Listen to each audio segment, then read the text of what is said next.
Welcome, everybody, to Tackle Shop Live. It's glove season.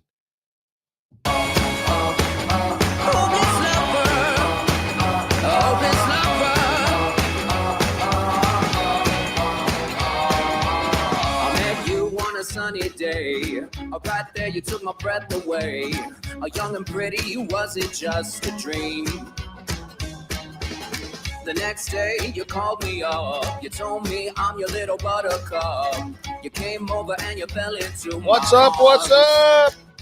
How's everybody doing? Man, we got Mike Hare in the house, Andy Garrett. Keith Howard, how you doing? Jeff Riddle, what's up? Yo, yo, yo. What's up, TikTok? How's everybody doing over there? Man, oh, man. Chuck Wright's in the house. Mark, how you doing, buddy? Jeff Santinello. Man, oh, man, oh, man. We're getting everybody. George Dufresne. George, good seeing you the other day, buddy. Been a while. I don't get enough George Dufresne, man. I'll tell you right now. Andre, how you doing? Andre, you asked me a question about a bait. No, I don't fish it. That's the answer. Andy Garrett, how you doing? Robert France, Jack Hinkle, everybody from TikTok, how you guys doing? Man, we got a great show for you tonight. It is glove season. Man, we got gloves in. Here we go. Look at that. We've got the gloves back in stock. You guys can get them. They were out. This is the greatest fishing glove ever made. George, back me up on this. They're fantastic. You told me today when we were doing pre-production. Well, I mean, you said I'm just gonna say I'm not a big glove guy, but it's been so cold the last couple times we've been fishing. Yeah. That I've had to wear the gloves, and the last couple years, I've been wearing that glove. AFCO, what's the name of this glove, George? The Helm glove. The Helm glove. This one is a thin glove, so you have the feel, but it's, I don't know, is it wind resistant or something? It's unbelievable. It's not waterproof. But it is wind resistant. But it is wind resistant. It's very nice. It's really super thin. You can cast with it. You can. I like it. I can cast my bait caster with the thumb. I can cast my spinning reel. I don't need to take the glove off. I'm telling you, man, this is the real deal. And look how nice it fits. Fits real good. Look, I'm gonna run the computer with it right now. Has a little finger thing on here. See that finger thing, Nick? Oh yeah. You can run the phone off of that. You can run your computer. Look at this. I'm scrolling all over the place with this thing. It's unbelievable. So anyway, hey Mike, I feel like as long as you have them gloves on, yeah, you're gonna be like Ricky Bobby when he's doing his interview, and your hands like slowly come up. I don't know what to do with my hands. Yeah, what do I do with my hands?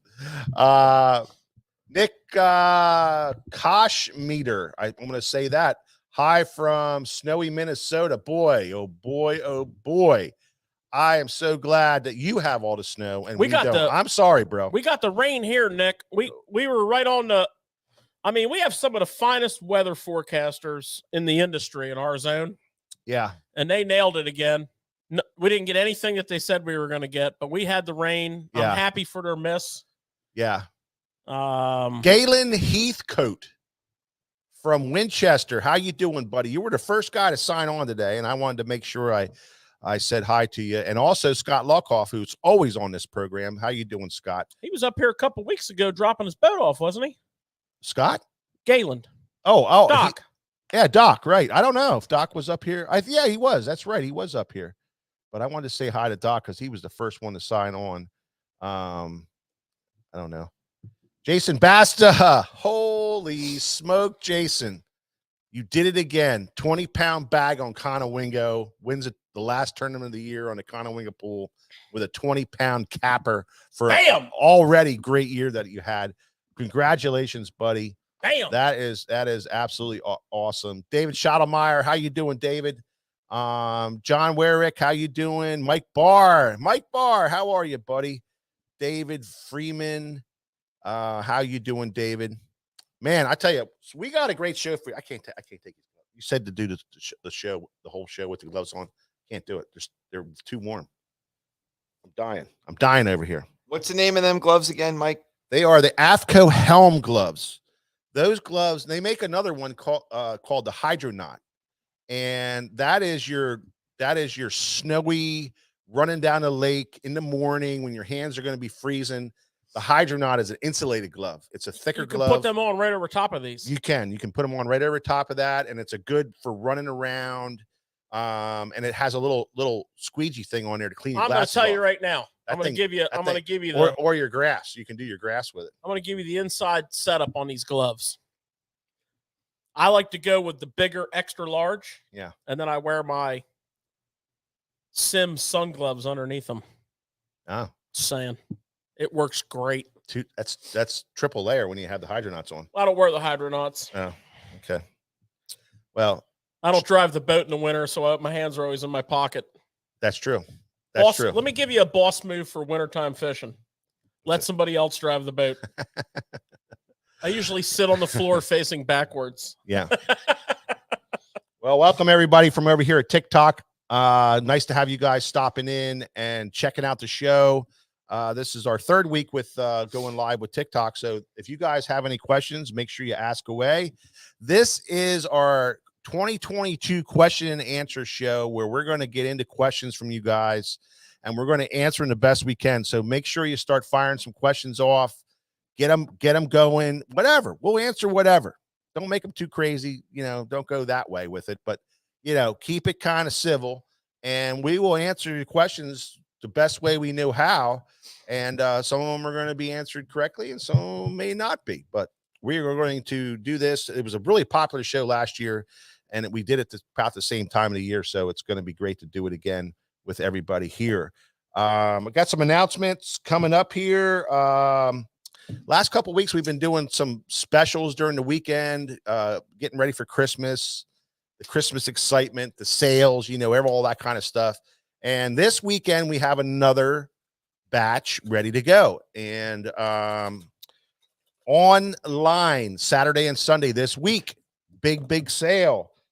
Missile, all the missile jigs. That's the mini swim jig and the mini flip jig from Ike and a couple other things that we have down there. Some little bitsy jigs. All the jigs, micro jigs, are going to be on sale for 25% off. And also the brand new Nichols Catalyst spinnerbait, which we love. It's super high quality. You can burn that thing. It doesn't roll over. It runs true every single time.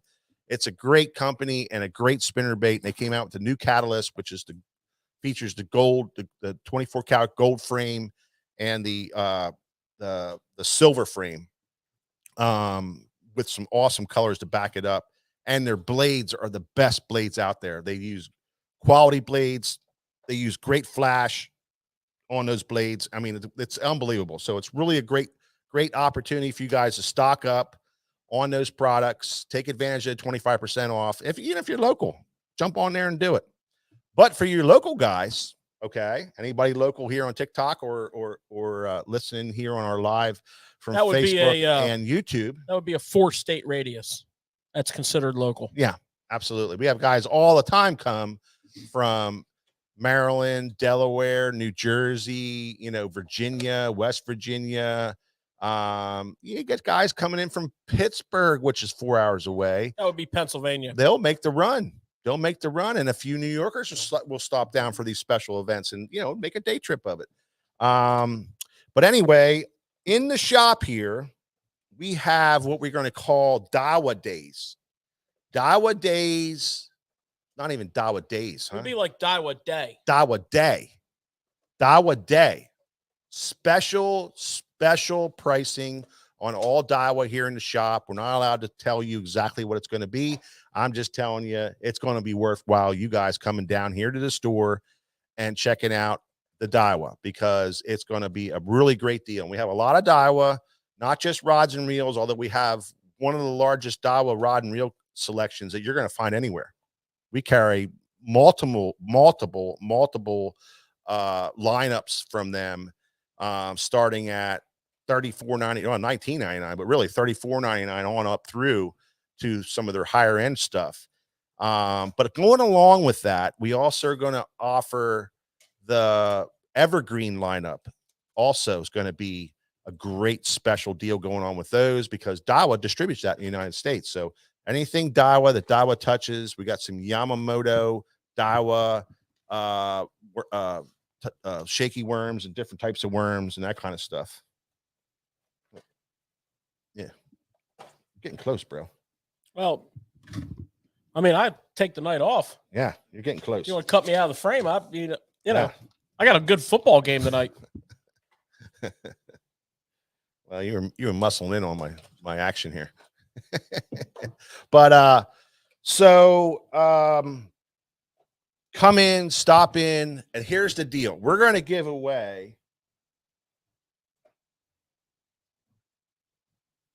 a Daiwa Elite Series Tatula Elite rod. For every $50 that you spend, you get an entry into the rod. So you spend 50, you get one. You spend 100, you get two. You spend 150, you get three, and so on and so on and so on. That's some quick math. Yep, that's about as high as I can go. And Tatula Elite Series, $180 value. And this is the shallow cranker, which is we're going to do. Been talking a lot about crankbaits. So we decided to put a real nice crankbait rod out for you guys. It's got a great taper to it. It's a great feel. It's a great rod, and it's a great prize. So we're making it worthwhile. You guys coming down here, taking advantage of this great weekend of sales, either online or in the shop here. But definitely take advantage of it. Overall, would you say it's great? It's great. It's absolutely great. So there you have it. Okay. The other thing I want to tell you guys is it's getting to be crunch time for Christmas, right, Kate? Yes. Yeah. So it's getting to be crunch time. But before I go there, I got to answer some questions here, George. We had Christmas related. We had a conspiracy going on here in the shop last week. People were just like, "What the hell is going on here? What is going on here?" They were asking us. As we do our show here, what we usually do is the products that we're talking about or something that we need to show you, we hold it up and show you guys, right? Show you what the product is, what's going on.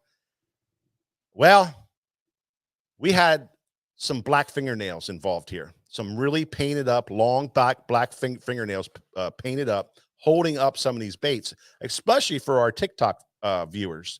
But some of them's kind of, we got some stuff going on over there in front of Nick's camera. And everybody was like, what is going on with Nick's fingernails? Nick's pretty. Nick is pretty. What is going on here? So, it was just like not one person. It was a ton of people that were like, we're not sure what's going on with Nick, man. Not that there's anything wrong with Not that. that there's anything wrong with that, but man, he really had some spectacular fingernails. Is that yours, Nick? That is me. Okay. All right. So I think we need to put this fingernail yeah. just conspiracy. We had a We guy had to. come in the shop on Monday. Yeah. He did a 20-minute monologue on fingernails. It was unbelievable. I literally had to go in the office and close the door. I mean, It was just unbelievable. Everybody was mystified. I mean, it was 20 straight minutes, solid, nonstop talk about fingernails. It was very. Don't do that anymore, Nick. It was very crazy. So now I'm going to make some introductions here. So what we got going on here is we started some TikTok stuff, and we don't know what's going on with TikTok. So Caitlin, my daughter, she's coming in and working a couple of the shows to make sure we know what we're doing. And she was holding up some stuff for us last week. So she's the one that has the real beautiful fingernails that everybody was commenting on, and it's not Nick. So we just wanted to straighten that up. So Caitlin's here. Caitlin, how are you doing? And Nick is the cameraman, Nick behind the camera. And then, of course, I got to my right, George, and myself is, and George's fingers are clean too. And my name is Mike Acord. and this is Tackle Shop. All those Live. calluses are from ferocious hook sets. Somebody has to have pretty nails around here. Yeah, yeah. All right. So, Are we done with that one now?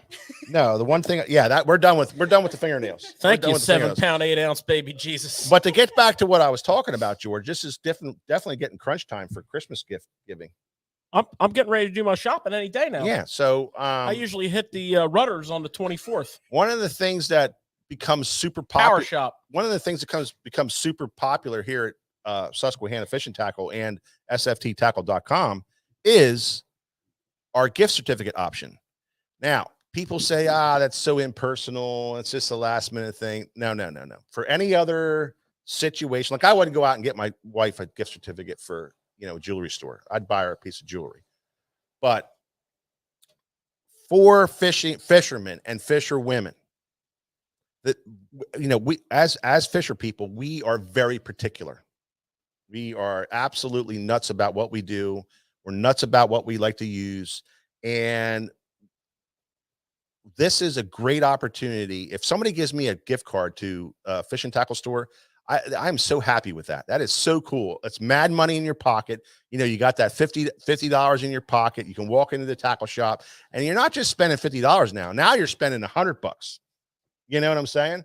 It makes life so much nicer.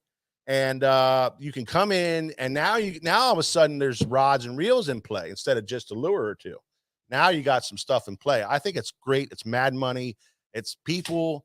We sell a ton of them for this season.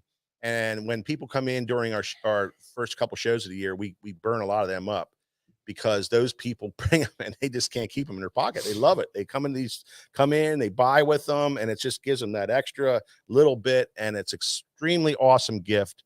So if you guys are trying to think of something to get last minute, jump online, come into the shop. You can buy them online as an email gift card where you can email it to somebody special, or you can print it out and give it to somebody special, or you can come in here and buy the actual gift card and we'll give it to you over the counter and you can enjoy that. So enough of that crap. No more announcements. Thank God. No more. I know that just drives George nuts. Oh, you're getting long-winded on these announcements, bro. Well, we got a lot of stuff to talk about. Well, Yeah.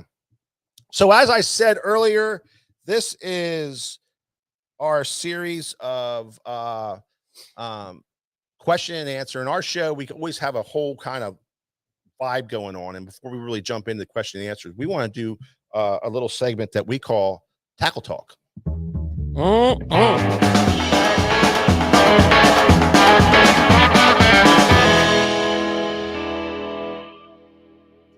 Look at that. Keith Carey from Northeast Iowa at you.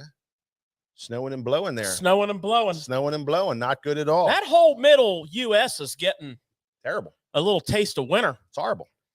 Where are you fishing at out there, Keith? I know you're probably ice fishing now, but I mean,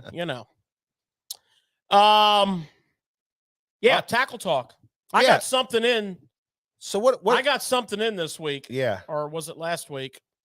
Last week or this week. Yeah. I just got it processed. Oh, Mississippi River. Mississippi. Oh, there we go. I like that part of the world, Keith. I've been on it myself a few times. Now wait, he said Mississippi. Is that Mississippi River? Yeah. Is that upper where you fished to upper Mississippi? Well, I mean, the Mississippi River's pretty long. Goes from one end to the other. Yeah, but where did you fish it? Peoria. Peoria. Yeah. Peoria. And vicinities up and down from there. Okay. All right. I made the run. All right. So what do we got here, George? What's new? What's hot? What's happening in the tackle world? And everybody loves this. I got a bait in. We've been on this epic crankbait kick. And for those of you who are regulars on the show, the next couple weeks, I have more crankbaits for you. I'm metering them out a little at a time here because I don't want to overload you on crankbaits. But I got the Roco 5 from Rapala in. I shouldn't say we, the team here at SFT, cameraman Nick, Skeeter Steve. Yeah. Yeah. The boys. The boys. The crew. SFT. We are one of the first places to have these bad boys. This is the Roco 5. So this is part of the OG Garage series. OG stands for Ott's Garage. balsa. Balsa's key to that thing right there. You got the circuit board lip, very, very reminiscent of the old DT Thug. Yeah. You know what I noticed about that lip, George? I think it's a little thicker than most of them, the circuit boards you see. I think that's for the type of structure you're going to fish that in. Well, this is a 4-wheel drive. Yeah. I mean, you're going to put this in the jackpot. You'll notice it's not quite a flat side. It's not as round as a lot of square bills. It's kind of like a 1.5 on a diet. VMC hooks. This color right here is called Classic Crawl. And man, I had such a good year last year on Classic Crawl. Mike and I had we had a hell of a bite in the spring. Oh, they were eating that thing. Classic Crawl. One they call Red Crawdad. Big on those. There's, I want to say, like 14 colors. A lot of the quote unquote signature colors that you find in the OG series. This one here is called Bruised Citrus. Your shad color. This one right here I took out of the package because this color plays a couple different ways. This is called Root Beer Crawl. Okay? So the name alone is kind of looks like a crawl, kind of, can be fished as a crawl pattern. This is a great fall shad pattern when the water gets cold in the fall. This is a great fall when they're feeding on bait fish, not necessarily shad only, but when they're on that fall bait feed. You know what else that's good for, George? Great color. You know what else that's good for? Perch up north.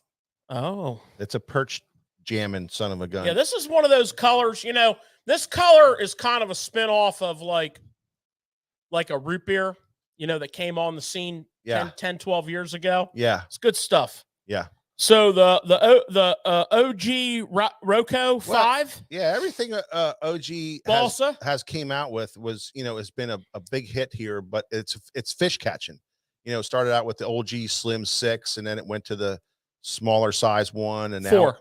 The 4, and now 4, and now it's into the Roco 5. The Roco 5, which is a totally different style of bait, but put together properly, does a certain thing well, and as everybody knows with Rapala, the DTs, all that series, it catches fish like crazy. So it's something you can really get behind on this, and it's going to do something different and good and better than a lot of baits do. So they do a great job with that. Well, we had tremendous success on the OG 6, which is a flat side. Yeah. We promoted the hell out of that. We caught a lot of fish on that. We did catch a lot of fish on the Tiny 4. Yeah. Which is probably more versatile than the 6, but yeah, I'm a lunker hunter. I have not thrown this bait, obviously, yet. But that day will come. And for a balsa bait of this quality, a $9.99 price point. That's really good. Not bad. That's really good in this day and age. So you can get into, that whole OG line in that $10 range, and the DTs are a little bit less than that. Yeah. And that whole DT family, which goes DT 4, 6, 8, 10, 14, 16, and 20. That's 6 and 8. Yeah. Man, that is money. Yeah, absolutely. Money. So check out the Roco. We're stocked up pretty good on them. Yep. And, beautiful bait. Got a stock of them in. Who knows how long they're going to last. Make sure you guys jump on that right away. Kevin Robertson, first time from watching us, guys. Thank you so much. Good to catch you live, and I appreciate that, pal. Absolutely. So what else you got, George? What else is I'm hoping you're going to go to a certain place, because I have a finesse wake bait. This has been forever since we've had them. I have a finesse wake bait in stock for you. Yeah. The Spro Rat is back in stock finally. Now, last week we did tell you Yeah, about the 40 size. we had those. Here's your 40 size. Top one's the 40. Yep. Bottom one's the 50. And what you got here are wake baits. Here's the 30. There's the 30. A 30 sweet. 30's a little smaller, obviously. Here's the 40.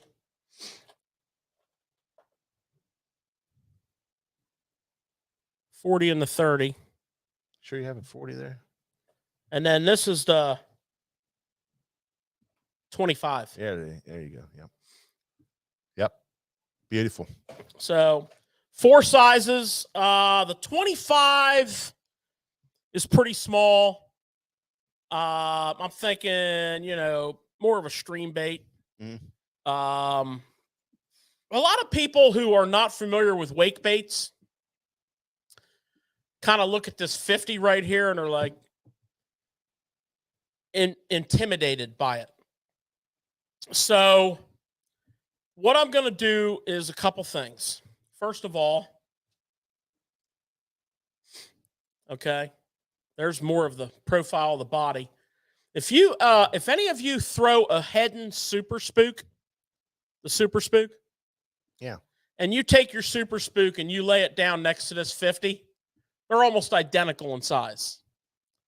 So, you catch them, catch them on a Super Spook, you can catch them on a 50 Rat.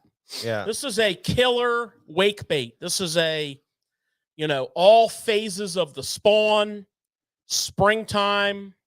Not only that, you can walk that bait like super easy. Yeah, I mean, there's a lot of different ways to fish it, but Yeah. that wake bait season, I mean, this Tremendous. right here is the 50. The 40 is probably, I won't say the most versatile, but I mean, this is a tremendous smallmouth bait for all you smallmouth fishermen out there. In that color also. We like that color too. Color's called Morning Dawn. The tails are replaceable on these. They come with an extra tail in the package. It's a little toothpick. Insert the tail, insert the toothpick. And you can obviously use other worms for tails. Yeah. But the Spro Rats are back in stock. Yep. And we have a nice stock. They've been out of stock for like 2 years. It's been easy 2 years, maybe more. We've been fielding questions on those forever, so that's why we brought it up tonight. It's not a new bait, but it's kind of new again because it's been gone. And it's such an awesome wake bait. Yep. This spring, when you start getting into that bedding season and that post spawn season, you need to be throwing a wake bait. And there's a number of wake baits. We always do a wake bait, heavy wake bait segment in the spring. This is another It's a player level altogether. It's a player. Okay. And that is enough on the Rat. Now, the next thing I have for you is some tackle storage. Now, I want to tell you something. All you shore anglers, you pond guys, you creek jumpers, bankers, all you guys wade that fishermen. are getting it done on your feet. Hardcore freaking people, by the way. I mean, hardcore. You think you guys with boats are hardcore? You think you guys are hardcore? These bank guys, these guys that are walking the shoreline are hardcore anglers. All fishermen are hardcore. Unbelievable. We sell a ton of backpacks for the shore angler. Yeah. Shimano, Daiwa, they make phenomenal backpacks. Yeah. But sometimes you want to be a little more mobile. Yeah, lighter. And this Gamakatsu bag right here, we actually sold this bag last year. It was very popular. In and out. This is a Gamakatsu, just a little, it's a combo bag. You can wear it as a sling. Over your shoulder. Okay. You can also take out this section right here of strap and wear it as a fanny pack. fanny pack. Yeah. It's got the Waist bag. padding here so that it sits on you real nice. And man, it's got the plier, lanyard, It's got all the little straps on here for sticking your other tools in. It comes with 2 3200s. and you can put your own boxes in there, Yeah. obviously. Yeah. Great little bag. And, if you're occasionally, let's say your job carries you on the road and you're one of them guys that comes in here and buys the nice multi-piece rod because you might not always be working when you're working. Mhm. This is your nice little Yeah. go kit. I like it, man. Plus, it's pretty cool. I like that. Very thing. well built. Yeah, it is. Check it out. Freaking awesome gift. Yeah. If you have a Shore Angler on your list, $49.99. It's quality. Mhm. I got a couple other tackle storage items I want to go over with you that I'm really impressed with. Also from Gamakatsu. And we've seen these bags from different manufacturers over the years. They're, handy little bags to put your packs of worms in, swim baits, what have you. This is cool because it has a wire frame in the top and it stays open. So you can just flip through the pages. Yeah. Pull out your secret weapon. Probably should have shown that to you. I mean, I'm just saying you might have that in your bag. Did you get a good look at that? That's good stuff right there. I got a hot new swim bait in there. Just stuff I like to take out, but not really show people. Yeah, the nice thing about those, George, which would be cool, is say there's 2 sizes. Yeah, there's the 200 and 100. But say you were like a Ned guy, and you weren't really, but you started coming up with them, and you're always digging around looking for them. You can have a bag for every one. You could have a bag for Ned rigs and Ned style baits. You could have, another really good thing for that is your trailers. How many times are you guys digging for trailers for your jigs, your crayfish trailers, your chunks? That's a great bag to isolate those types of baits. So there's a lot of little things you can do with those bags, and they're small and they don't take up much space. You can just rack them in your boat. You can rack them wherever you want, and it's just really super nice for that. They have a little window in them that you can put a label in. So yeah. when you look in your hatch and you see, 4 of these things, Yeah. you don't have to open them all up to see what's in there. Yeah. Or you could take a silver Sharpie marker and write on the bag, whatever. Yeah. Good stuff. The last thing I got for you on tackle storage is an expansion of a great product. You know how important tackle storage is? I mean, tackle storage is really, makes your day more effective. You're not digging around. You're not like, God, where is this at? Going through 15 boxes and it's 5 minutes until you get it put on. It's efficiency. I got a chance years ago to fish with Kevin Van Dam, which was an awesome experience. And I sat there and I watched him, over and over all day long. I watched him. I fished a lot, but I did sit down and watch him just for his efficiency and how efficient these guys are. And he had organizational bags throughout his boat, and he was able to go to that stuff very quickly, and he was back in action right away. So for you tournament anglers, organization is the key. And here's a lot of products that George is going over here that'll really help you with that organization. Yeah. So the last thing I have for you here is like an expansion on an existing product, and Bass Mafia started it with the money bag, which are awesome. Tremendous. And Daiwa has their bag, which is awesome. Spro came into the game. One thing I like about the Spro bag is they have the standard bag, and then they have the bag with the expandable bottom on it, so you can get it's got a gusset. Yeah, so it a little bit more. It opens up a little better. But that was their big one. Yeah, you have 2 different. This was the big bag of the 2. Yeah, which is all right, but you need a bigger bag. So now we have the bigger bag, the flat and the gusseted bottom.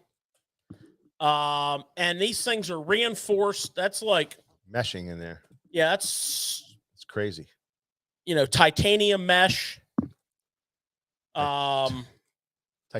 Really? Titanium, yeah. Yeah, it's amazing they can do it at this price, but it's fantastic. You got the zipper. Titanium. That's a special zipper on there. How much are those things? Those bags? They're not that. I didn't really look them up. They're Yeah. not that much. Yeah, $10-12 for the bags. I don't even think they're that much. The 100 and 200 in the bags over there are $18.99, I believe, right, Kate? And the satchel bag, the over the shoulder bag, I think it's $49.99. So they're all very, very affordable, and they do a great job with putting affordability out there with those products and organization. Well, that's what I got for you this week. That's great. I mean, next week I have more crankbaits. Yeah, in always, the pipeline. Always. I have a badass fishing rod I'm going to show you next week. Yeah. And a few other surprises. All right. So that is Tackle Talk for this week. Great stuff. All right, guys, let's get into it. I was hoping I'd get a nice little segue there. Maybe some music. How's that? I was looking for more of a guitar riff.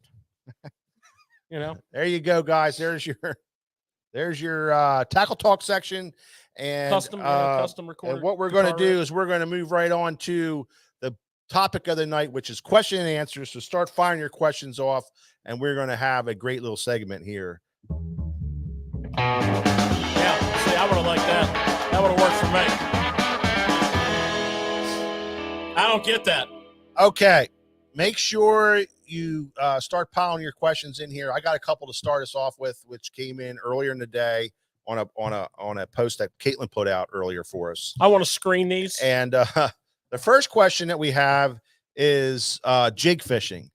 Reel setup. Why, that's just my game. The reel setup for pitching and flipping. So I guess what that means is what types of reels do you use for flipping and pitching, and what your setup would be for that type of technique. You're asking me? Well, I'm asking you first. Yeah. So I am a 7-2. Now for my standard jig, which I'm going to call, your full size jig, 3/8 and ½ ounce is where I'm primarily at on that. I will drop down to a 1/4 ounce full size jig, but the full size, not the finesse. Also for my football jig work, my 1/2 and 3/4 offshore football jig work, I'm a 7.2 heavy, extra fast taper with, hold on, let me read this note here real quick. Okay, jig fishing. Reel setup. Oh, not rod. Oh, reel setup. That's whoever asked that question is incomplete. I'm just saying. What's he going to just hold the reel in his hand and No, throw he the line out there? He probably already has the rod, and he's wondering. It's going to be hard to get a good hook set about the reel. Well, I don't fish with just a reel, so you're going to have to listen to my rod. All right, go ahead. I'm sorry. I shouldn't have stopped you. My name's on this show. I know. I will kind of take my freaking segment.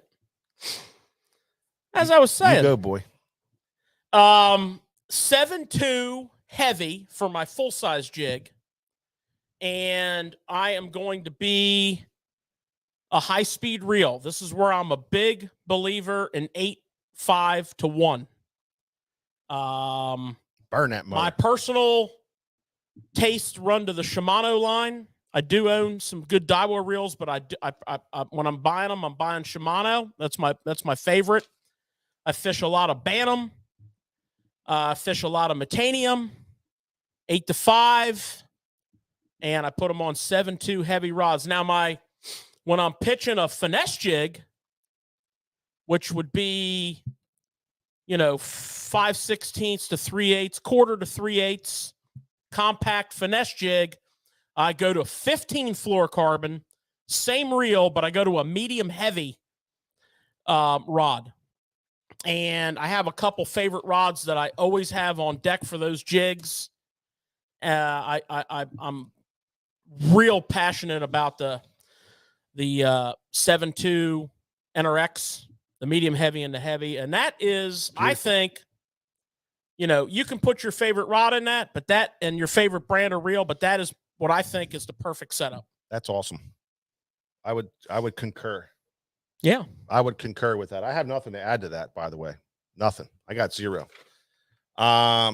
Next question. Where do largemouth winter in tidal water? Everybody might have a little something on this. Yeah. Everybody's going to have something on this. Yeah. But typically for us, when we're fishing tidal water, let me start off. Because I got the mic going. A lot shallower than you think. The key is getting off current. Something to deflect that current and protect those fish from, dealing with that main current, like pinch points. And not real deep. I mean, 6 foot is plenty of depth. Yeah. You get some stable weather. We talked about it last week. Power fishing in the winter. 3 to 6 foot is money. Just get something off current. And as always, look for the bait. Yeah.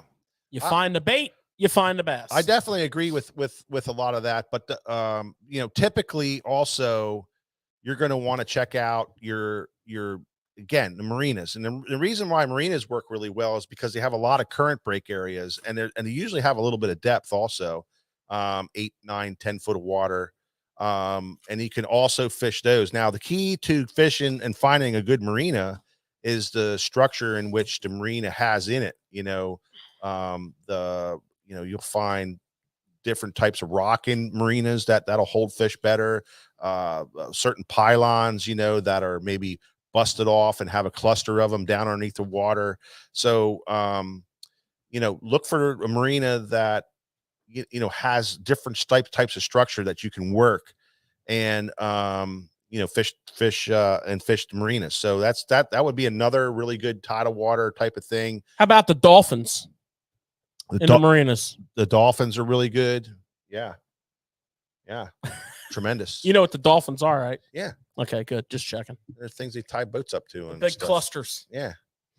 Big Thought I had clusters. you there. No. Thought I had you there. Bro. You're educated. Bro, come on. You don't know who you're dealing with here. I do. Caitlin, what do you have over there for us? Okay, I have a couple questions that I saw. Somebody wanted to know loop knot versus direct tie or swivel on crankbaits. Yeah. Excellent question. So I always use a split ring or a snap on my crankbaits, mostly split rings, because you want something that's going to allow that bait to really operate around. The loop knot over the years for different baits, especially in some of your balsa style baits, is also acceptable. The only problem with that is with the loop knot is that it makes a little pinch point there at your tie on, and it's not quite as strong as tying onto a split ring or a snap, because you can tie a really good quality knot on there and get that thing tied where there's 2 strands of line, like a polymer knot, for instance. So I kind of got away from the loop knot and just went to split rings and snaps. Anything on that, George? I never tie a loop knot.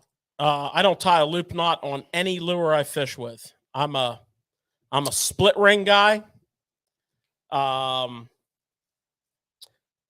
As convenient as a snap is, one of the things I like about the split ring that kind of goes back a long time to, tournament preparation, it forces me to retie often.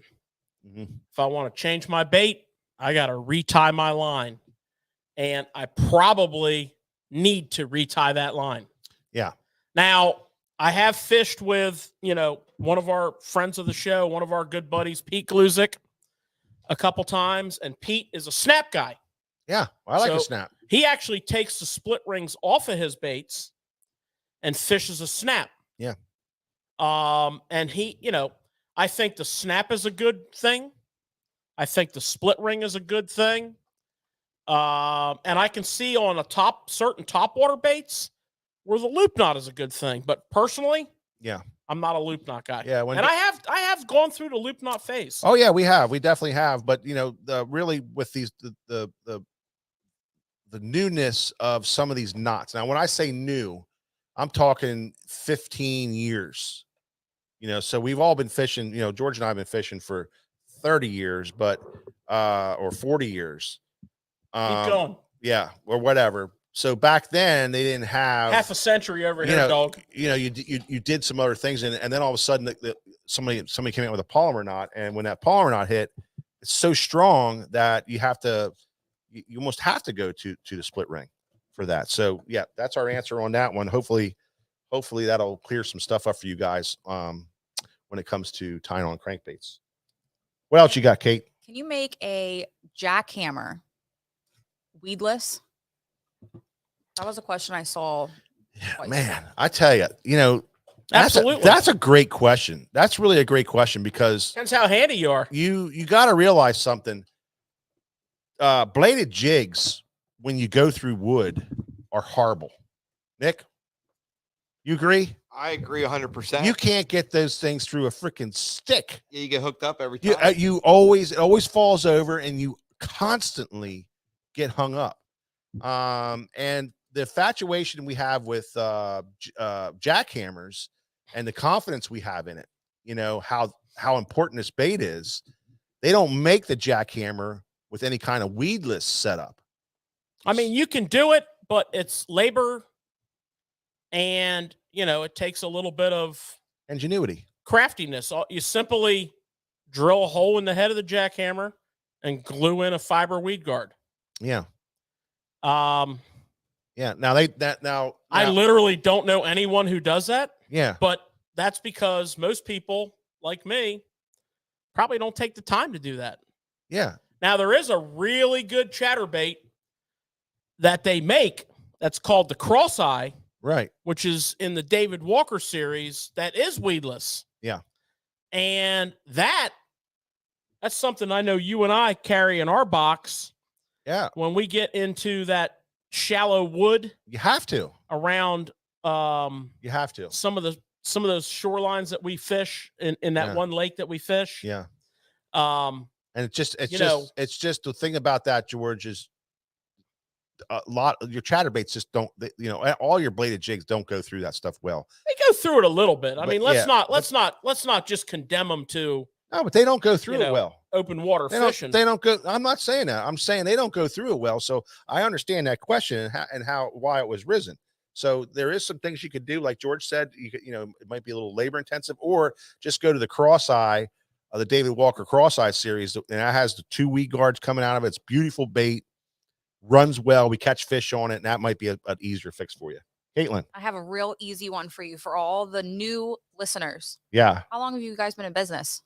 Oh, well, Or what year did you? we open up started in shop? 1989, May 1st of 1989. We opened our doors, and I think this is going to be our 32nd year in business coming, or 32nd or 33rd starting in this coming May. I'm not going to do the math. It's not going to happen.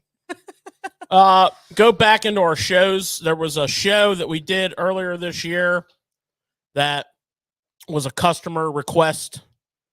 We did the whole history of this company, and it was actually a pretty fun show to do. You go on back in and watch that bad boy. Yeah, that's fun. But yeah, I see 33 or 34 years, and I haven't killed George yet, and he hasn't killed me. So we're doing well. We're doing well. Thank you. Thanks for that question. Yep, absolutely.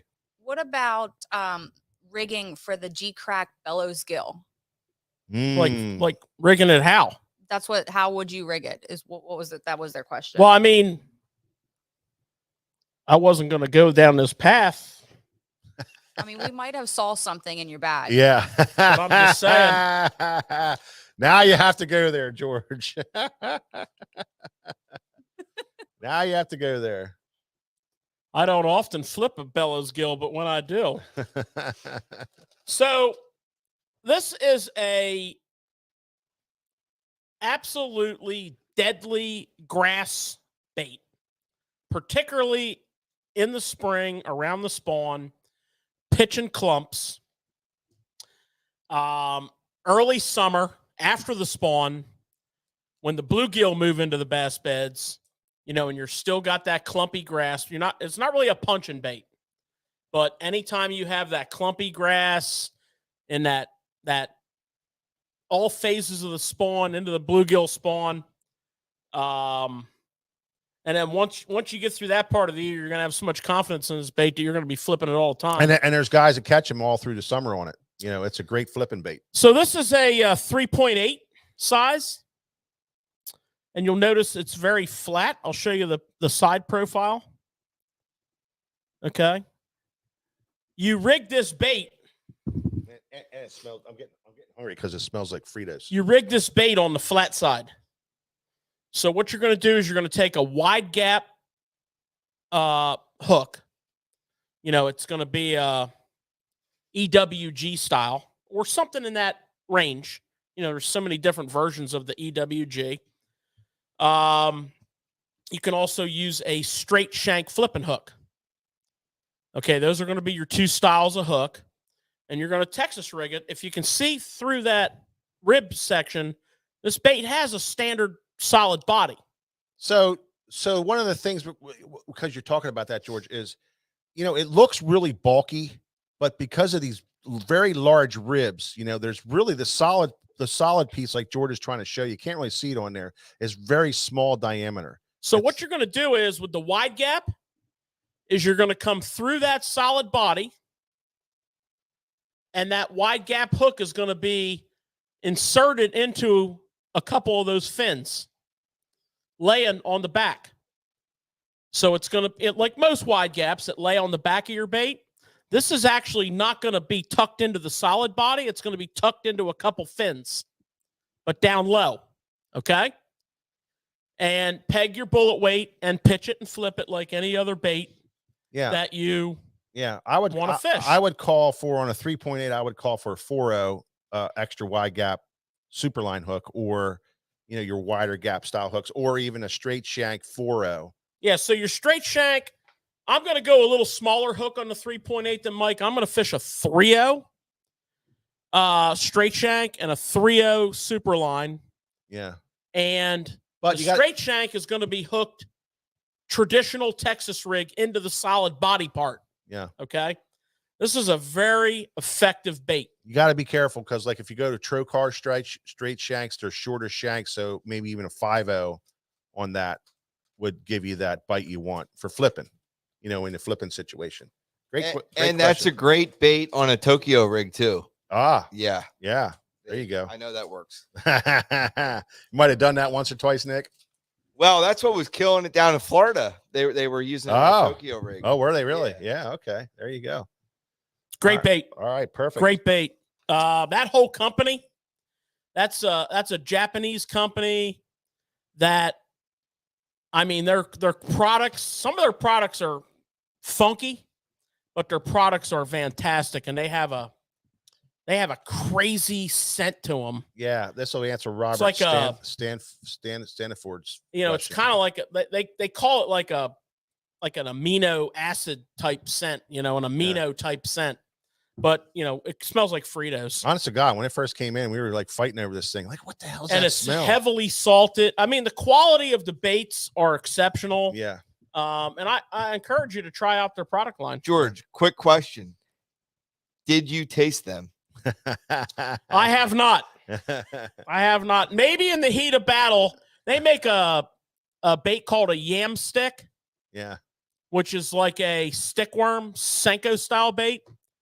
And last summer, one day, I was catching a few fish on it, and perhaps in the heat of battle of like back-to-back fish, I didn't have time to go into the hatch for a new one, and I may have bit it down.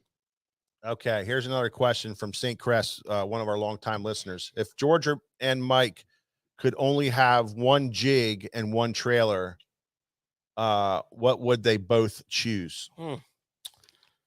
That's a tough one for me. St. Crest always asks those demanding questions. He'd make a good like talk show host. You know, like reality TV based talk show host. He'd really drill it down. Yeah. My jig's actually evolved. My favorite jig of all time is no longer manufactured. And I'm in negotiations right now with my good friends at Nichols to bring it back. They did not make it originally, but we're working on it. Phenomenal jig. But the key is the flat eye. This jig made me aware of how important a flat eye versus a vertical eye. The eye of the jig is flat and preferably at a 60-degree angle. So a standard jig eye is at a 90-degree angle and the eye is in line. The hoop is in line with the hook. Yeah. Take that eye and turn it and then flatten it down to a 60-degree angle. And you can go through a lot of cover. So I've been experimenting with a number of jigs that fall in that category. And I don't have a clear-cut favorite. But I do anything flat eye, 60-degree. My favorite trailer, I'm not going to lie, is a Zoom Ultra Vibe Speed Chunk. Yep.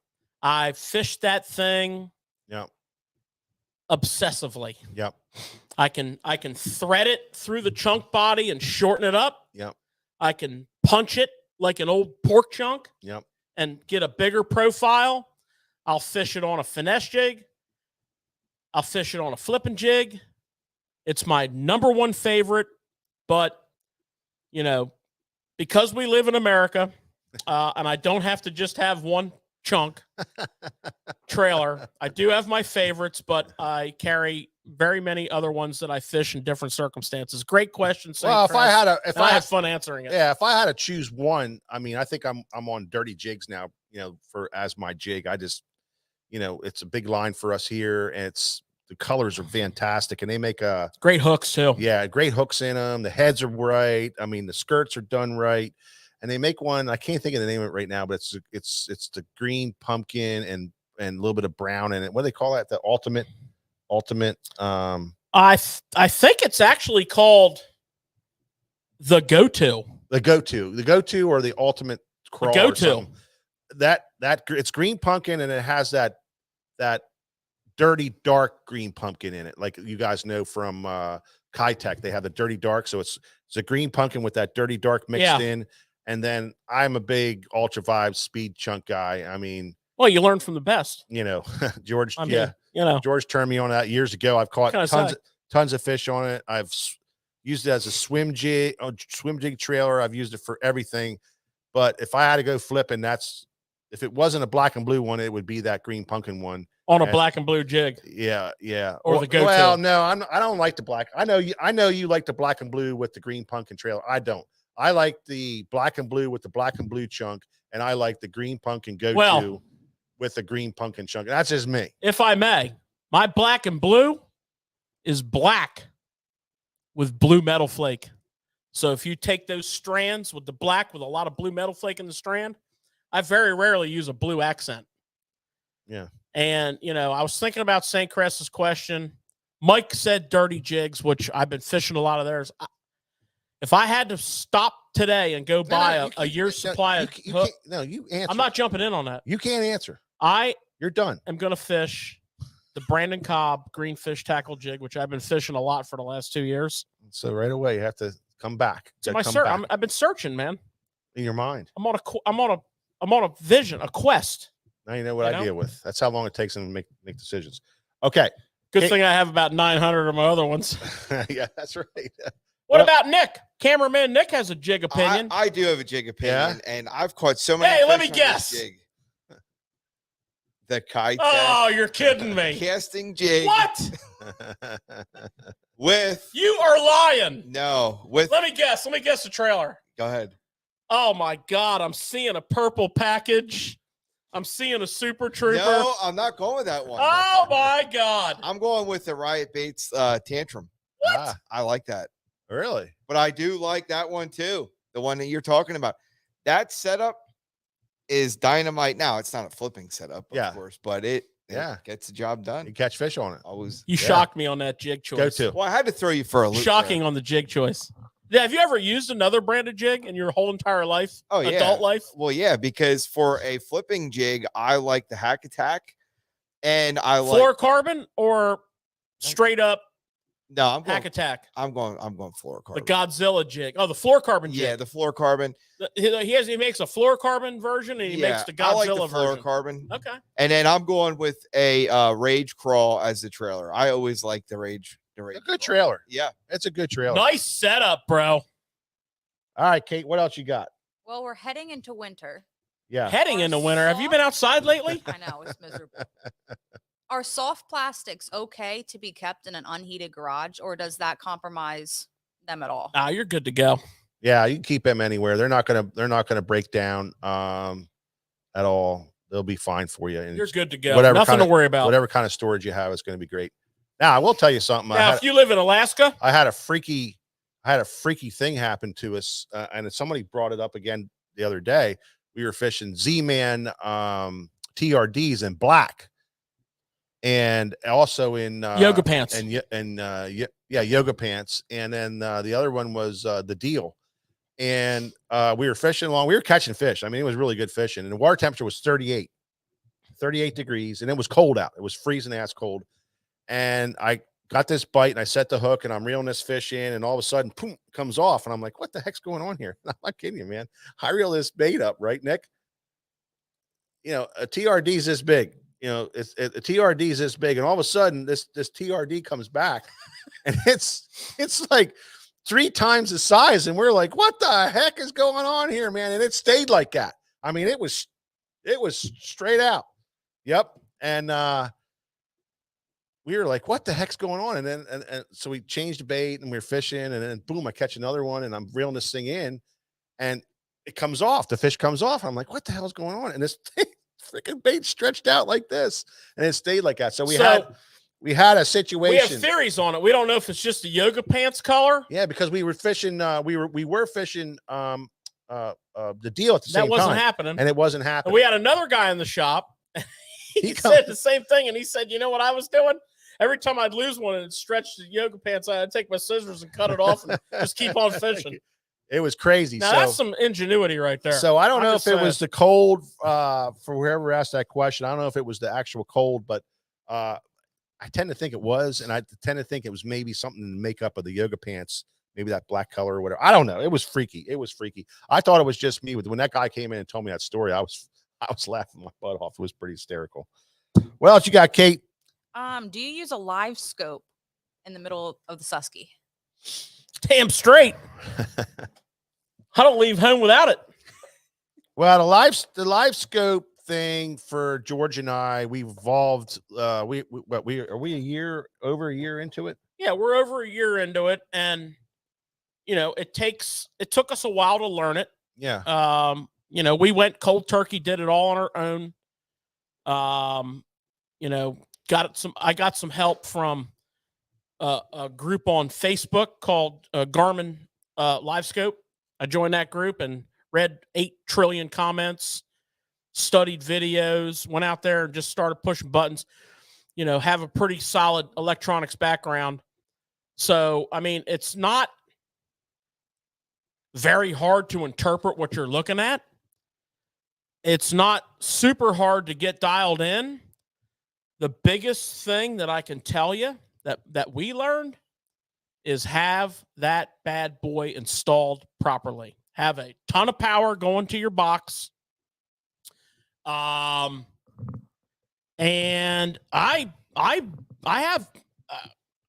we have 2 boats. There's one on each boat. They run from the time the boat hits off the trailer till the time the boat hits back on the trailer. And it's a useful tool for more than just seeing fish. I mean, you have to understand, a lot of people who have no experience with live scope think you just go out there and fan your trolling motor around and see, 29 fish and pick out the one you want and cast. No, it's absolutely nothing like that. First of all, just getting to where you can, understand what you're looking at is a project. Getting to where you can see your bait is a project. Getting to where you can understand the behavior of the fish, the mood of the fish. I like it. Mike and I use it all the time for just picking out cover. You can fan that trolling motor around and pick out a rock, a pile of grass, a grass line, a tree, and line up on that cover. I hear people saying, I don't even cast if I don't see a fish. Well, I got some news for you. Right. We might not be the best live scope guys there are in the whole world, but we're a couple live scope guys that can tell you this. We catch a lot of fish without seeing them. Bottom hugging fish You can't see them. are not easy to see. So I would encourage you to fish. All right. So, but I'm going to answer this like this. It's a great, great tool. Now, I'm talking strictly river, shallow water river fishing. Okay. That's all I'm talking about. It's a great, great tool for exactly what George says. Isolating the structure, finding the ledges, seeing where the bottom of the ledge is on, as you can scan back and forth. And this is what you'll see on your screen. You'll see this, exactly where the bottom of the ledge is, exactly where the top of the ledge is, on the flat where that big rock is that you were scanning around and you've run into it, you can scan, isolate it, and make a perfect cast to it and catch a fish off of it. I, honest to God, can honestly say that in river fishing, the upper river, now this is the shallow water stuff, it's only been a handful of times that I've actually seen the fish and casted to it and caught the fish. It just doesn't, on the Susquehanna River, do not buy it just to look for fish. It does not work for that shallow water stuff as well. Phenomenal tool for dissecting your area, though. That's the key that George and I found out, that a lot of times we would catch fish just on marking something, throwing to it, dragging into that thing, and then boom, getting that bite, and never seeing that fish until you set the hook and it comes up and it looks beautiful. A few times we were fishing along and a school of fish erupted in front of us on whatever we chased up or whatever, and we saw them and we caught them, and then right away, it's funny, they came up and they fed like crazy. We saw them on the graph. They went right down to the bottom, and you didn't even know they were there. And there was hundreds of them. They weren't big, but there was absolute hundreds of them, and they were all like 12 to 14 inches. And it was fun, because we weren't catching anything, so it was fun to catch them, and it was neat to see that. But a handful of times I can actually count that.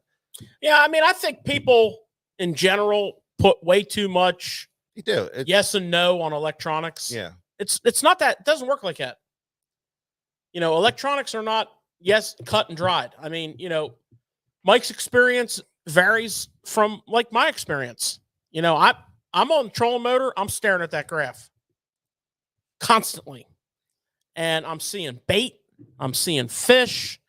I'm seeing cover. I'm seeing all kinds of things that help me fish better.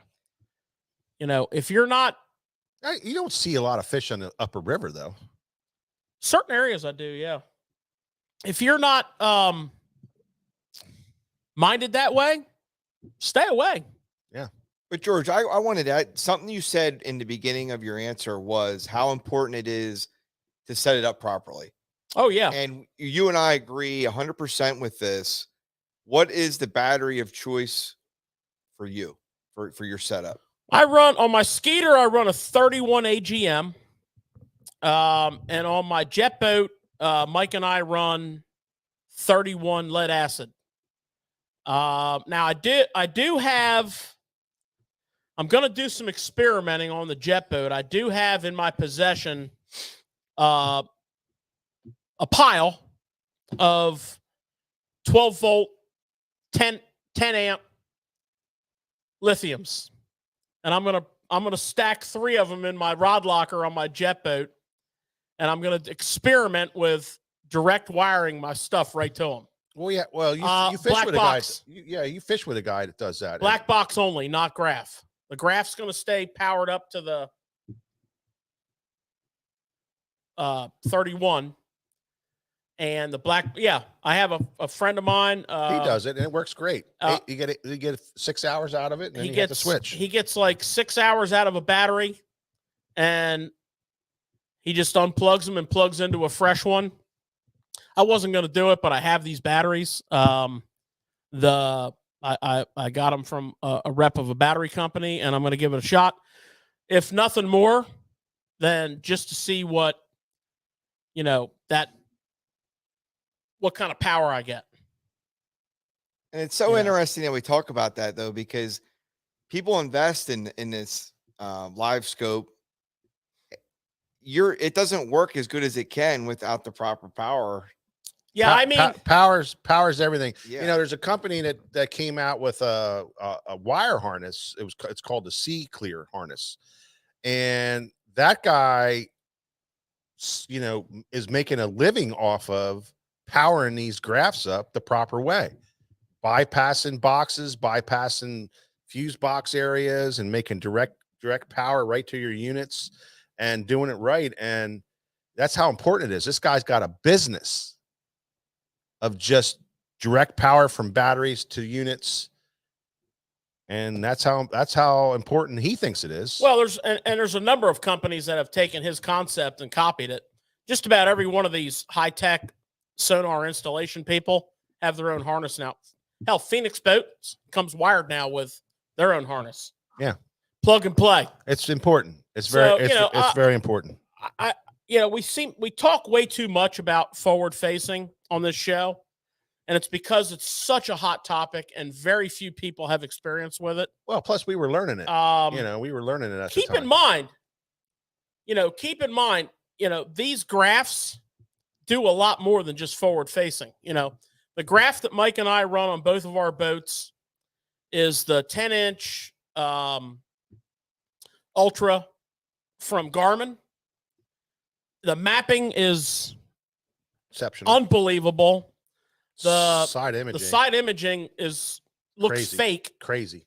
The down imaging, the sonar. I mean, there's a lot of other aspects of these graphs. If you do become a live scope junkie, I'm just going to let you know up front, you're going to have a dedicated unit. You're not going to be able to take your eyes off of it, and you're not going to be able to split the screen, and you're not going to be able to do all these things because you're going to be all in standalone unit, strictly for. Yeah. So check it out. It's a very useful tool everywhere you fish. Caitlin, what else you got for us? Well, there was a question about those batteries that you were talking about. Someone on here is a kayak fisherman. How big were those batteries that you were talking about trying out? Yeah, they're small. They're like this big. Yeah. They're literally, what is that, 6 inches by 4 inches, maybe. Pretty cool little batteries. We'll let you know. We're gonna definitely do that to the And get your wallet out too. jet boat. Yeah, how much are those crazy things? A lot. Yeah, Yeah. it's lithium, but they come with their own chargers. So I got a good deal on mine. that's what I always say.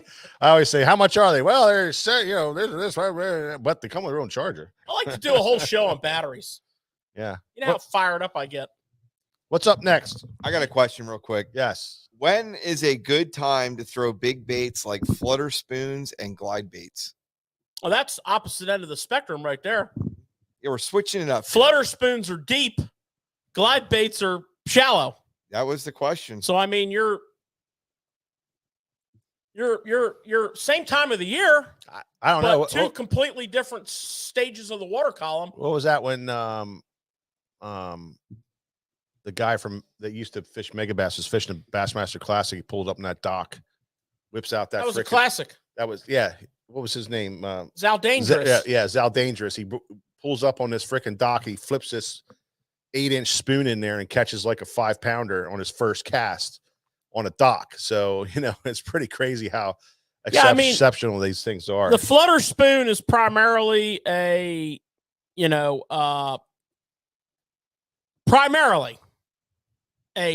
post-spawn summer offshore technique. Yeah, where I agree with that. you're on fish that are on bait, that are on, points, humps, ledges, Yeah, primarily.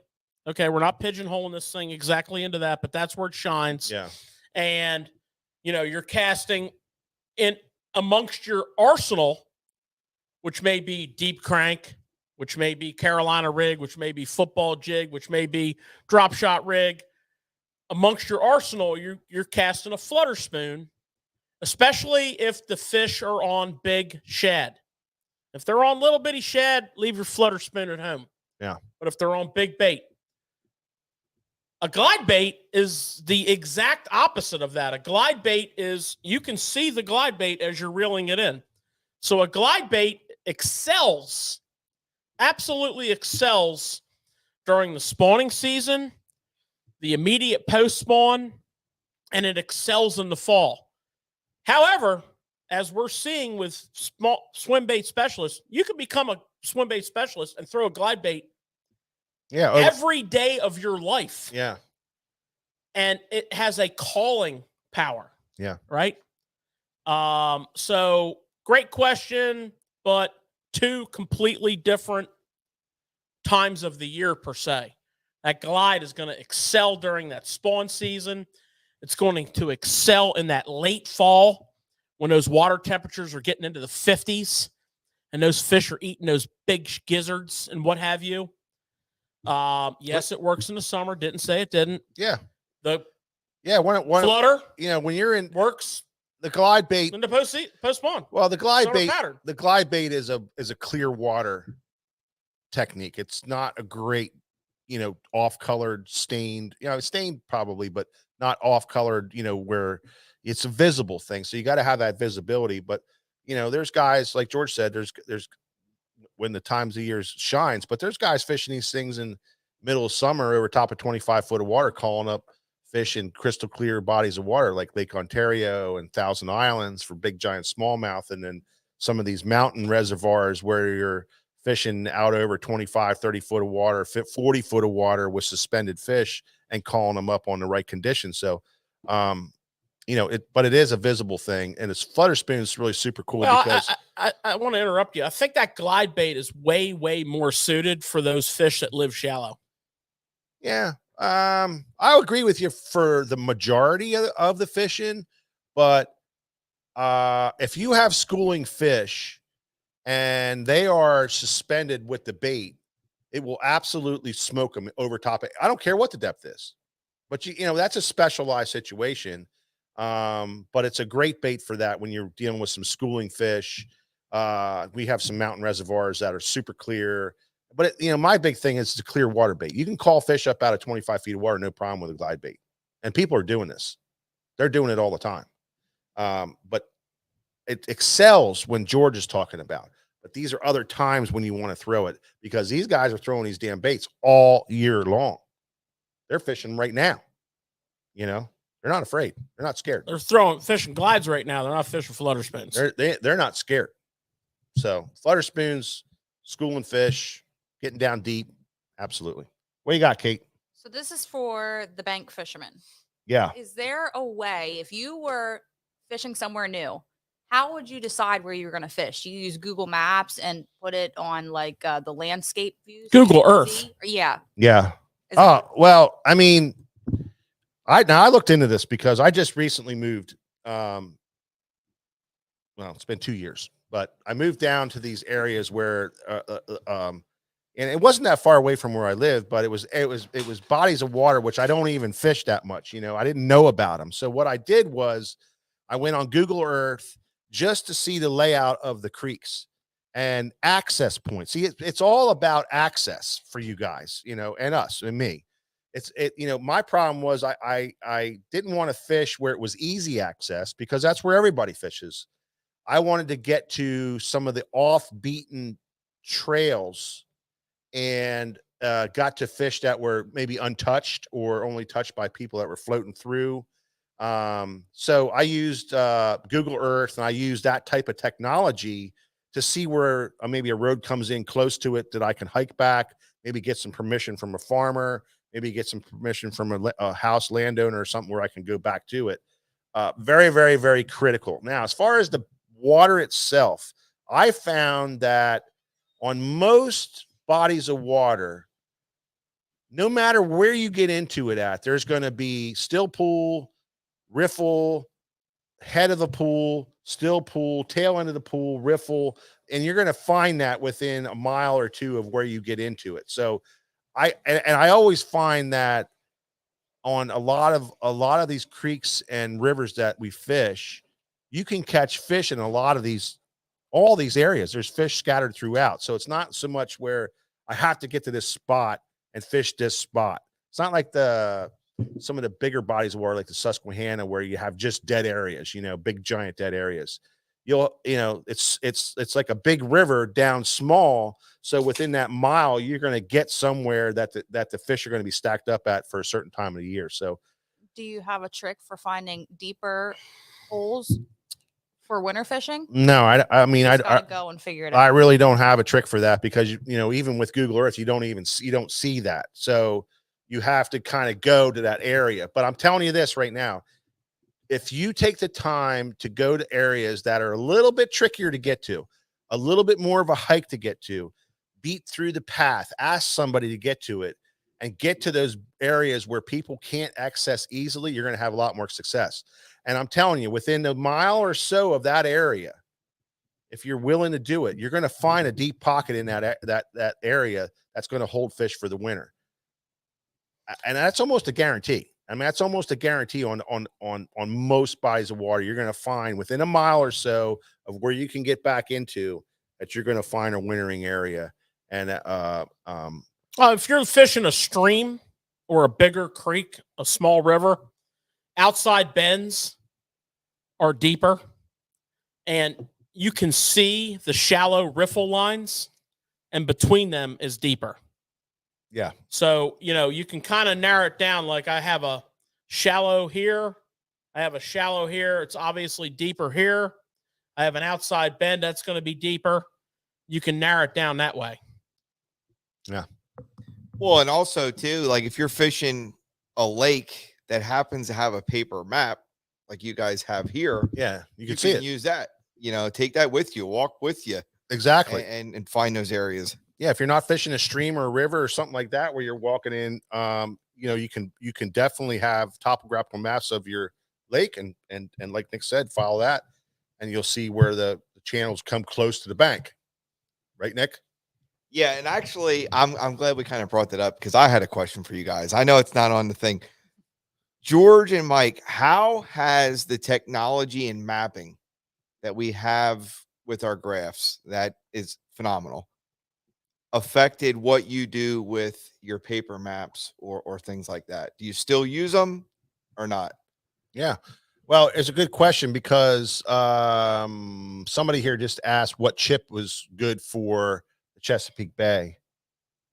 Depends what unit you're for running. Lowrance. He said he did say look for Lowrance. I like Navionics. Yeah, so Navionics would be a good one for that. Now my answer to that question would be I feel like the paper maps are so important for map study. Sitting at your house, checking it out, going to the body of water, remembering stuff that you did on there, making those marks on there after a fishing trip, just to have that history easy to access. You can get it like everybody said, well, I got waypoints on my thing. Yeah, but you got to scroll through the whole freaking thing to find them. You got to bring them up and you got to remember, like where just with a map, you just there it is, right, George?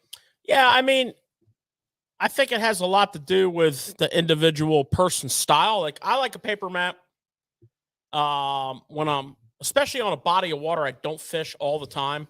I like to study that paper map, but I also like to sit in my boat and scroll through my chart on my screen, just because of the incredible details and the ability to zoom out and get onto Google Earth kind of mode. So both. Yeah, I don't like one or the other. I like them both. Right. I definitely agree that there's definitely that paper map just makes it easy where you can quick look at it, quick get an idea and reference, and then you can even do it both at the same time. Jump up on your graph, go to those areas. Oh man, I did fish that. I have some waypoints there, and okay, I see. And then it kind of remembers you, and then you know. So that's Yeah, the how, ability to like just expand and contrast that map yeah, and see and stuff. scroll through there real quick. Yeah, And just kind of, hey, I'm seeing this on paper. What's it really like? The ability to do the shading on the map, on the graph, and set your shading for whatever depth it is that relates to what you're doing. I'm primarily a shallow water fisherman, so that really helps. And also having that earth view, where you zoom out a little bit and you get that earth view. I remember one time we got on a killer pattern of these little tiny creek mouths, and we had this huge stretch of water to run. Zoomed out, and just any little ravine or hollow or coming down off the mountainside, you just assumed there was a little creek in it, and you didn't know if it was fishable or if it provided a creek mouth or not. So you would kind of, like, as you're driving the boat, you're kind of zooming and driving and zooming and looking. Oh, I see one here. Drive up. Now that one's all silted in, and there's another one. Drive up there, and I think we ran into 2 or 3 of them that day and did really well with. So obviously a paper map wouldn't have helped me there, because I don't usually carry those in a boat. That's something I'd like to do at home. got another question here. Great tool. I got another question here. This fella likes snacks. What are some good treats, eats, and drinks for bass boat fishermen during an 8-hour tournament? That's a good question. And I got a kind of a weird answer for that, because George said it about it earlier with a friend of ours who we go fishing with, and we have like a side bet on when he's going to say, hey, when are we going to go for wings? When are we leaving for wings? So I know that when I fish and I fish with George a lot, we'll stop on the way to fishing, and we'll get a coffee and maybe a breakfast sandwich or whatever, and then a couple of bars, some kind of a munchie bar, or whatever, a power bar or something like that.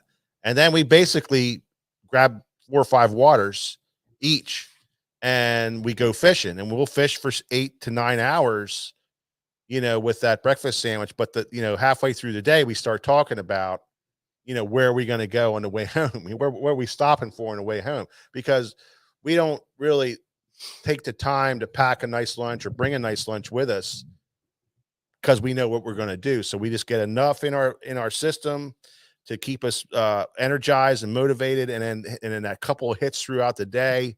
You need to drink a lot of water. Yeah, you got to drink a lot of water, but a couple of hits throughout the day. Another thing that I would bring along every now and then is just a couple hard-boiled eggs for some protein, and just do a couple of them. But it's usually a snack bar, a couple of hard-boiled eggs, and then just looking forward, really looking forward to a good meal at the end of the day. And we spend a lot of time talking about that throughout the day. Where are we going? Prepping, baby. So that's what we do. But there's, everybody has something. Another one that I get, because I'm I guided for many, many years, and I always watch people bring in their lunches, when they come with us. Some of them are very, very elaborate and unbelievable spreads that they do. And but one of the best ones, and it's from 2 customers that booked a lot of trips with me, and they would bring extra because they found out I really liked them, is the Uncrustables.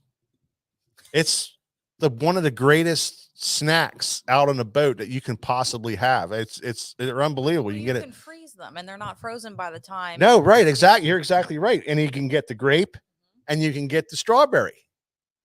I mean, you can mix it up.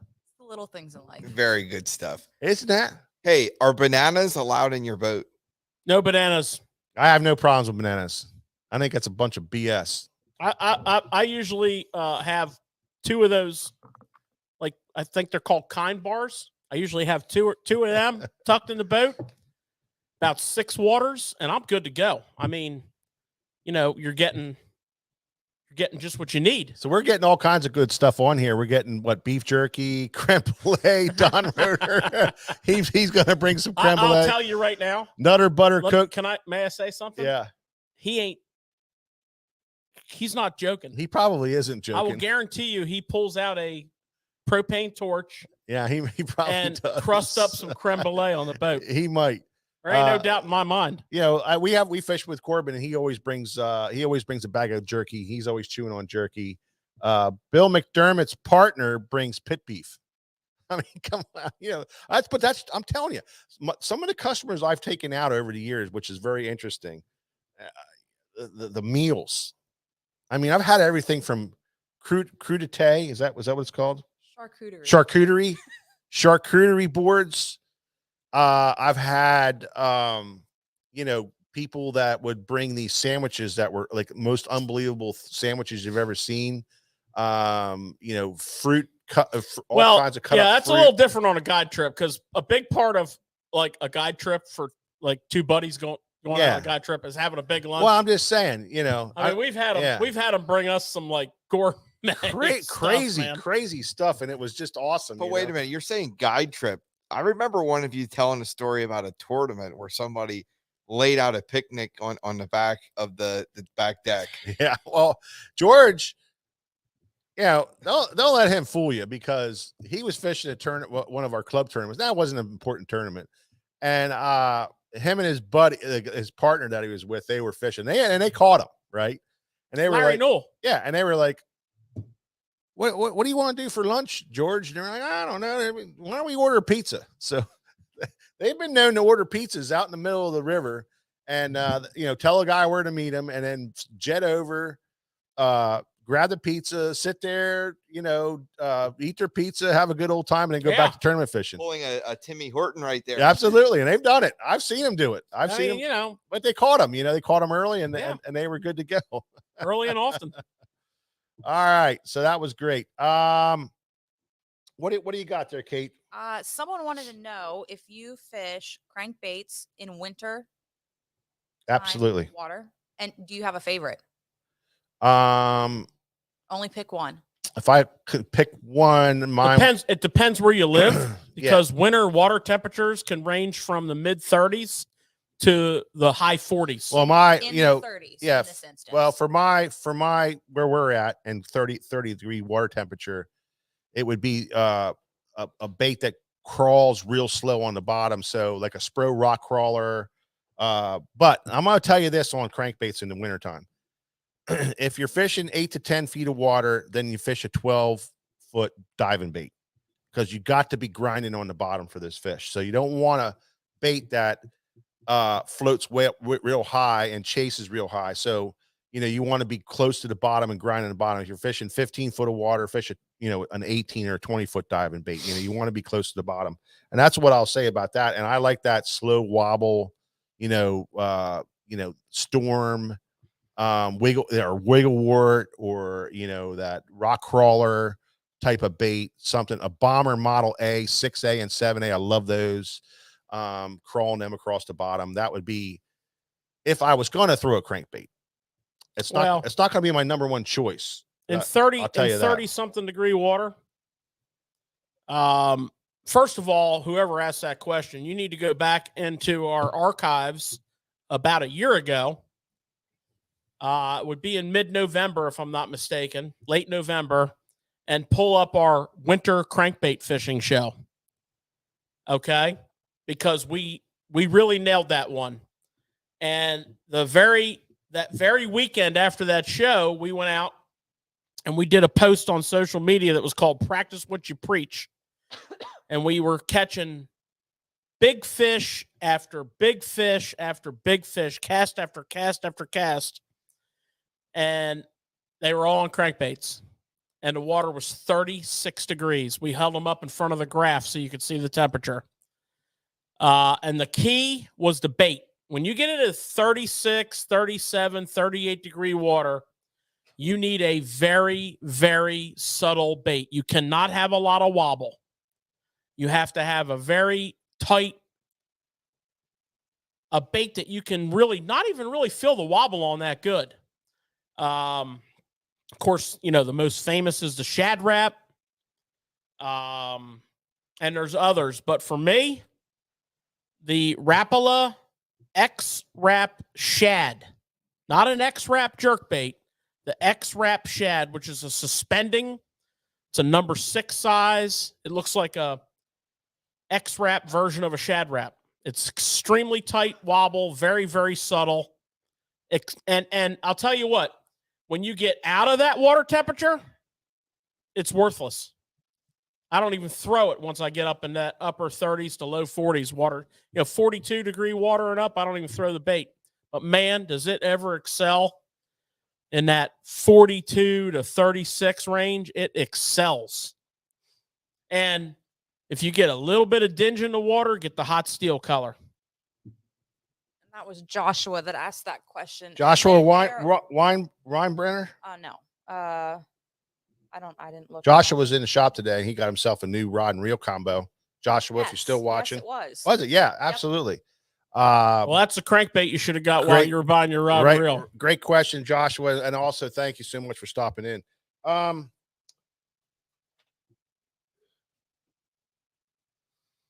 So let's see. Here's a great question. This local question from a local person here. The river is currently running around 5 feet at Harrisburg gauge. Are these normal winter level? And at that level, is it a typical jet boater safe? Is a typical jet boater safe from general underwater obstruction within reason? Can I answer that question? I was up in the summer and it was horrible. Absolutely. Balsa versus. Okay, go ahead. Okay. If you have to ask that question, then the answer is no. If you don't know where you're going in the winter on the Susquehanna River, then don't go, because it's a non-navigable river. Jet boats, you run completely every length of your boat. You're adjusting to what you're reading on that water surface. If you don't know, don't go. And the reason I'm saying that is, if you have a problem in these conditions, you have a really big problem, because when you fall in the water because you wrecked your boat in 36, 34, 35, 36 degree water with all those clothes on in that current, it's game over. Yeah. I mean, it's freaking game over. So if you got to ask, the answer is no. Yeah. So the way I'm going to answer that is I'm going to kind of agree with George, because I understand where he's coming from. But 5 foot of water in most areas on the Susquehanna River is a great way to learn how to run the river, but the time not to do it is this time of year. So if you're not really familiar with it, wait until the late spring or those warmer times of year, and then run it at 5 feet, because it's a great time to learn how to run the river. And a lot of the obstacles and the hard to run areas, are much easier to run at 5 feet, and most people can learn it quicker that way.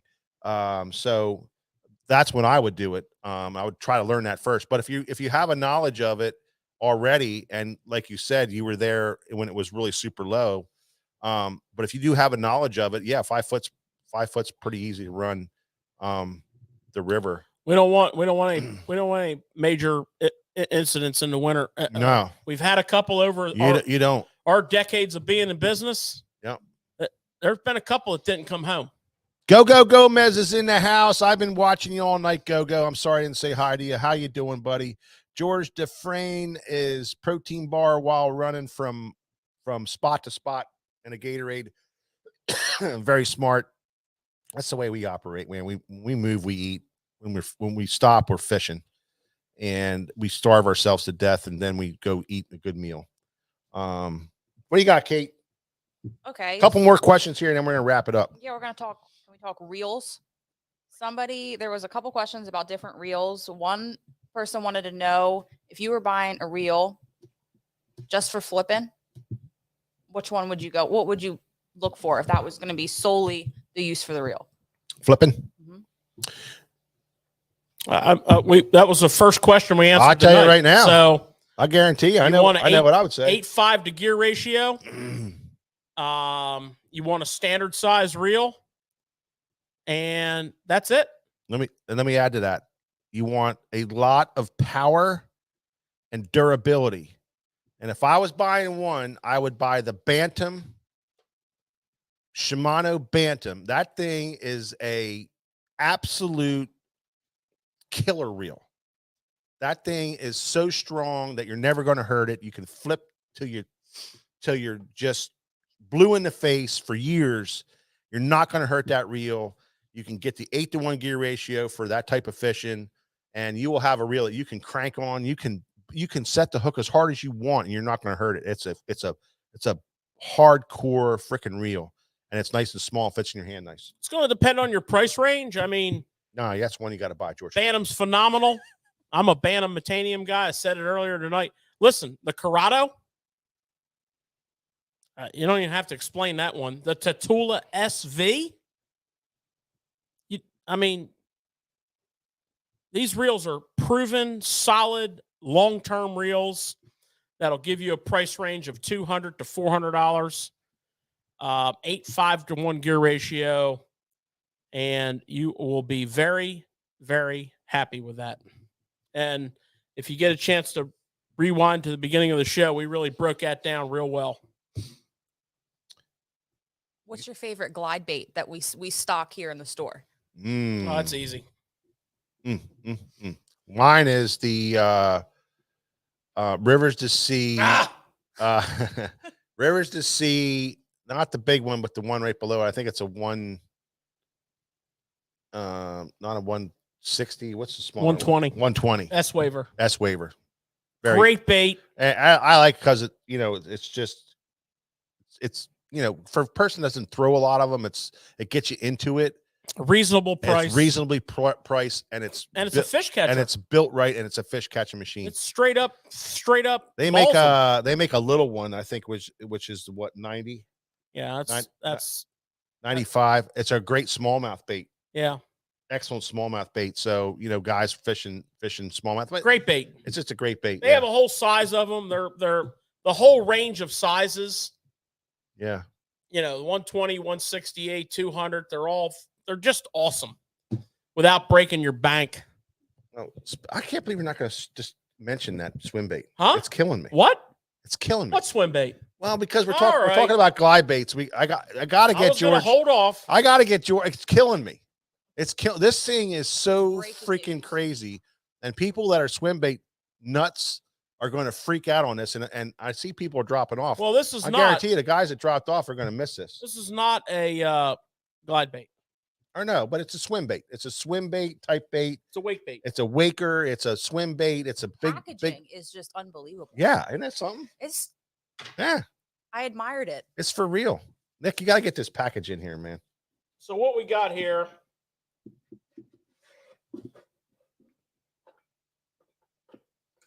Let me get that Sharknado hook out of the way.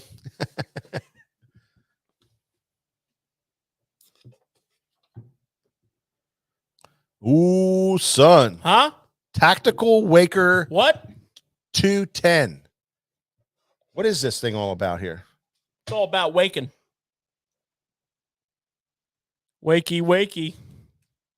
Eggs and bakey. Who makes this this is River thing? to Sea. Collaboration with Tactical Bass guys. And it's their wake bait. The Tactical Bass River to Sea collab wake bait. They don't put the hooks on it for the presentation, but they do put some hooks in the pack, and I mean they are 4X. I mean, you hang a freaking small shark on these hooks. Yeah, so we'll be talking a lot more about this bait.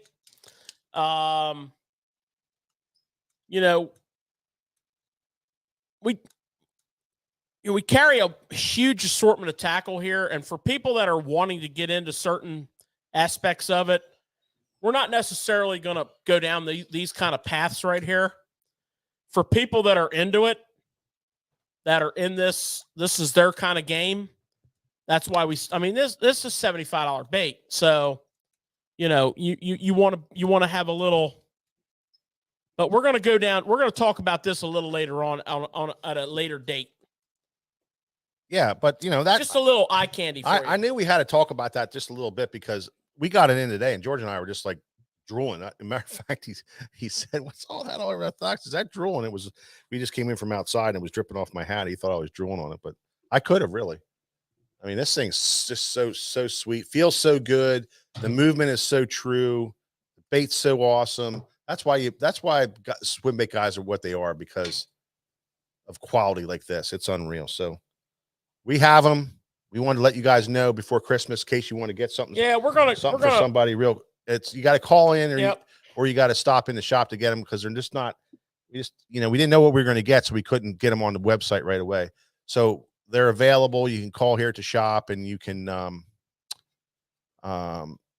stop in and pick them up. But if also. you know. Yep. All righty. So, man, this was fun tonight. I got a couple things yet, so don't be pulling the freaking extension cord out from the wall yet. All right. Yeah. Hit her up, buddy. Whoa. Go. Let's Go. get a tempo here. Go. Congratulations are in order. Yes. Our very own GDP and his wife Kelly just welcomed their first child to the world.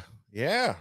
Last night at I think about 1:40 is when the phone was beeping, and I'm like, who in the hell is calling me at 1:40 in the morning? And it was baby Theo.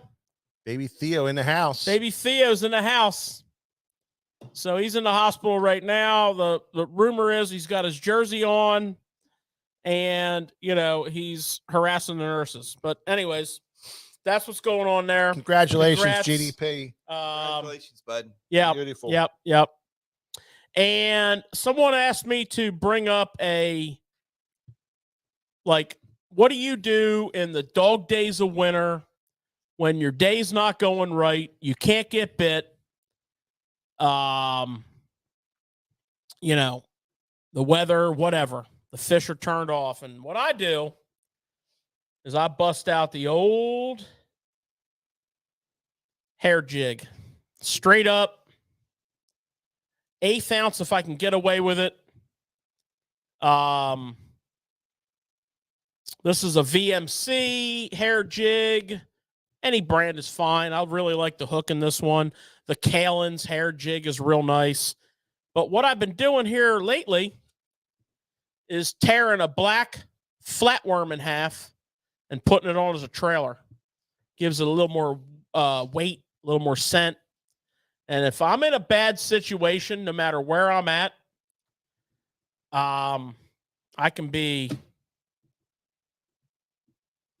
tidal water fishing. I can be river fishing for smallmouth. I can be anywhere I'm at. Work everywhere. And my day is not going well because the fish have decided that the world's coming to an end. Yeah. I bust that bad boy out. I put it on a spinning rod with 6-pound test fluorocarbon. And love that light line on that. It's all over but the crying. Yep, absolutely. Usually Mike's got to pick up the wing tab at the end of the day on that one. You wish. And that's all I got for you, peeps.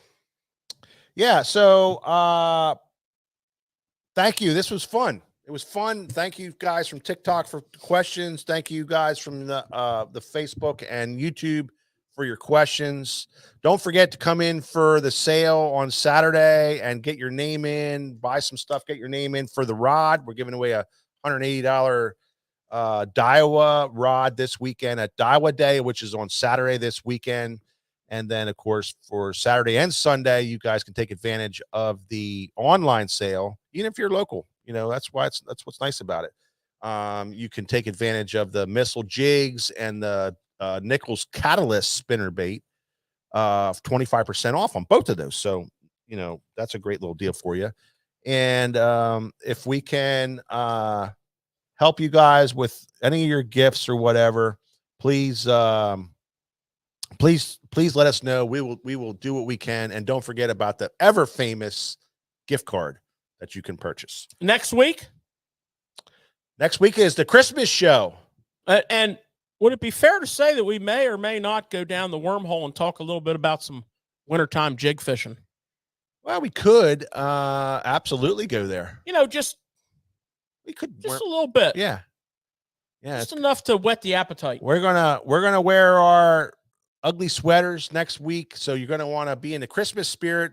Caitlin's gonna sing Christmas carols for us in the background, and Nick's gonna hum along with her. I have one question. Will there be wassail? There might be wassail. But until then, thank you everybody for stopping by. Another edition of Tackle Shop Live.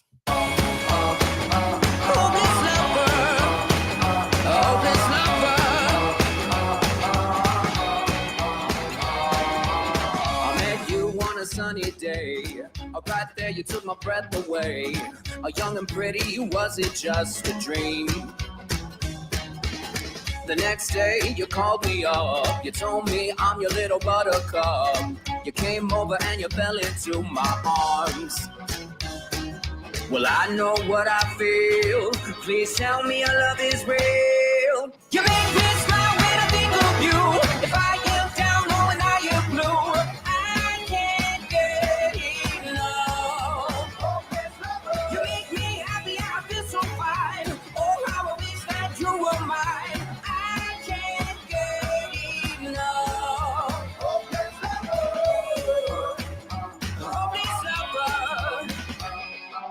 I woke up all soaked in sweat, with chills running down my neck. I'm going crazy from just the thought of you. A long blonde hair and your beautiful smile. Your sense of humor makes it all worthwhile. Don't make me wait, it's not a funny game.